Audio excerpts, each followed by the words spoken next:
అసలు తెలంగాణ రాజకీయాలకి అతనికి ఏమైనా సంబంధం ఉంది? టీన్మార్ అనే ప్రోగ్రామ్ లో యాంకర్ గా వర్క్ చేసిన స్క్రీన్ నేమ్ మల్లన్న. ప్రతి గవర్నమెంట్ ఆఫీసర్ కి కాల్ చేయడం, రుబాబుగా మాట్లాడటం. అతను సైకలాజికల్ గా ఒకటి ఫిక్స్ అయిపోయి ఉంటాడు. రాజకీయంలో ఉన్నంత డబ్బు ఇంకెక్కడా లేదు. కల్వకుంట్ల కవిత గారిని ఏదో మాట అన్నారని చెప్పేసి వెళ్ళి కొట్టారు. రాజకీయ నాయకుడు అయిపోతే అతని సిగ్నేచర్ పవర్ చాలా ఎక్కువ ఉంటుంది. ఒక ఫేమ్ అండ్ నేమ్ ఉన్న వ్యక్తి గురించి మాట్లాడకుండా ఇతని ఎగ్జిస్టెన్స్ జీరో అండి.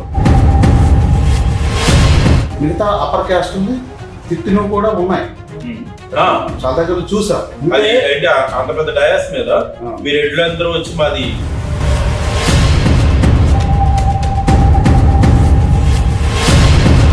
ఏంటి 1,66,00,000 మందికి బ్రాండ్ అంబాసిడర్ ఎవడిచ్చాడు?